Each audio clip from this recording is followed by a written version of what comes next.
मनोज तिवारी हों, रवि किशन हों, निरहुआ थे, ये सारे लोग डिफरेंट टाइप के जो जितने भी सिंगर तथाकथित लोग हुए, इनको तो डूब मरना चाहिए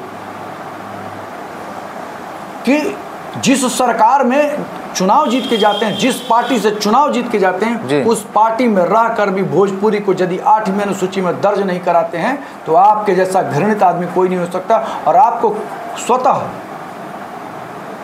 इस्तीफा दे देना चाहिए, छोड़ देना चाहिए पार्टी। अगर गाने वाले लोग हैं वो एक बार संभलें, अगर नहीं संभलेंगे तो जो हमारी लड़ाई भोजपुरी को 8वीं अनुसूची में दर्ज करने की लड़ाई पिछले 30 वर्ष से लड़ी जा रही है, 40 वर्षों से लड़ी जा रही है, इतने बड़े कैनवास पर बोले जाने के बाद भी इसको 8वीं अनुसूची में दर्ज नहीं कराई जा सकेगी, जबकि इससे कम बोली जाने वाली भाषाओं को 8वीं अनुसूची में दर्ज करा दी गई है। भोजपुरी में आपके अनुसार बड़ा कौन? बहुत से सिंगर बोलते हैं लकीर हमने खींचा, ट्रेंडिंग स्टार हम ही हैं, और बहुत तमाम चीज़ें ऐसे निकल के सामने आती है जो एक दूसरे पे लड़ते हैं। वो निरहुआ जो अभी बीजेपी के नेता है, सांसद हुआ करते थे, उनका भी आवाज़ निकल के सामने आता है कि हम तो इतना जुबली स्टार हैं तो फलना है, बहुत तरह के बात।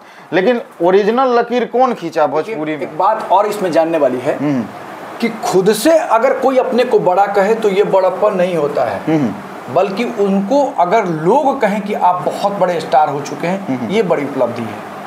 तो हमने ये काम किया, ये मैं कह रहा हूँ, ये दुर्भाग्य की बात है। ये जितने लोग कह रहे हैं कि मैंने लकीर खींची, मैंने ये किया, मैंने वो किया, ये गलत है। मैं जिसके अंदर आ गया वो दुनिया का सबसे हारा हुआ इंसान होता है, और जिसकी चर्चा लोग करने लगे, जब हम आम हैं और जब हमारी चर्चाएं खास हो जाएं, जब खास चर्चाएं आम लोग करने लगें, वही लोग सबसे बड़ा होता है।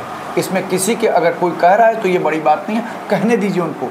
भोजपुरी से स्टार बनकर अब लोग राजनीतिक में आ रहे हैं, क्या कहेंगे उन लोगों के लिए जो भोजपुरी में नाम शोहरत पाकर और भोजपुरी से दरकिनार होकर राजनीतिक गलियारे में घुस रहे हैं? बहुत से सांसद भी हुए हैं और असांसद भी हैं, रवि किशन जी हैं, मनोज तिवारी जी हैं, क्या कहेंगे उन लोगों के लिए?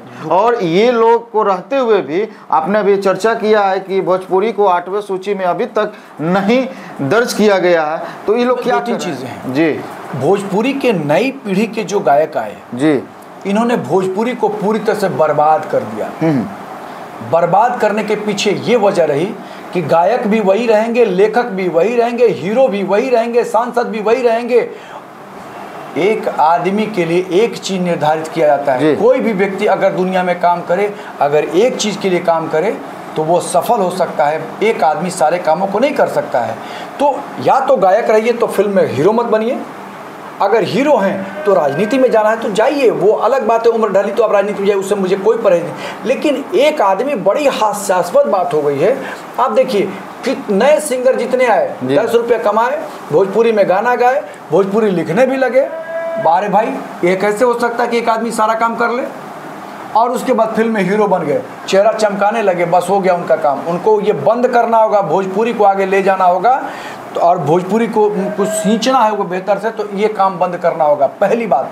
दूसरी बात, आपने कहा कि ये जो इतने तिवारी हों, रवि किशन हों, निरहुआ थे, ये सारे लोग डिफरेंट टाइप के जो जितने भी सिंगर तथाकथित लोग हुए, इनको तो डूब मरना चाहिए कि जिस सरकार में चुनाव जीत के जाते हैं, जिस पार्टी से चुनाव जीत के जाते हैं, उस पार्टी में रह कर भी भोजपुरी को यदि 8वीं अनुसूची में दर्ज नहीं कराते हैं तो आपके जैसा घृणित आदमी कोई नहीं हो सकता और आपको स्वतः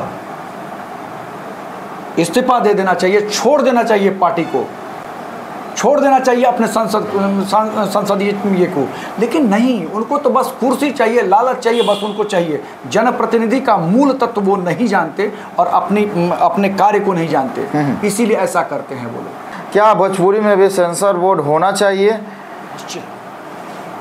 एक बोर्ड वो जरूर होना चाहिए किसी भी चीज़ के लिए। अगर बच्चों को छोड़ दिया जाए तो बच्चे अपने मन से आज के ज़माने में टीवी, मोबाइल या फिर डिफरेंट वैरायटी की चीज़ें जो आ गई हैं वो उसमें मशगूल हो जाएंगे। इसलिए उनको संभालने के लिए मदर फादर एक सेंसर बोर्ड का काम करते हैं, स्कूल सेंसर बोर्ड का काम करते हैं। इसलिए सेंसर बोर्ड फिल्म में या हर क्षेत्र में सेंसर बोर्ड होना चाहिए और वो डिसीजन देना चाहिए कि आपके फिल्म को मैंने क्यों नकारा।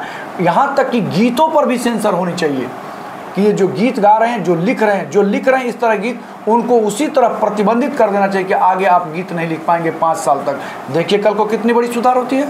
गायकों पर ये प्रतिबंध हो जाना चाहिए कि तुमने यदि इस तरह का वल्गर गीत गाया तो तुम्हारे ऊपर 5 साल के लिए प्रतिबंध लगा दिया जाएगा। देखिए कल से कैसे सुधार होता है। तो कभी कभी इंसान को या सत्ता को ये सोचना पड़ता है कि जब किसी चीज़ को संभालना होगा तो उसमें थोड़ी सी डिक्टेटरशिप लानी होगी, कानून को कठोर करना होगा, तभी इन चीज़ों पर रोक लग सकती है, अन्यथा जैसे चल रहा वैसे चलता रहे।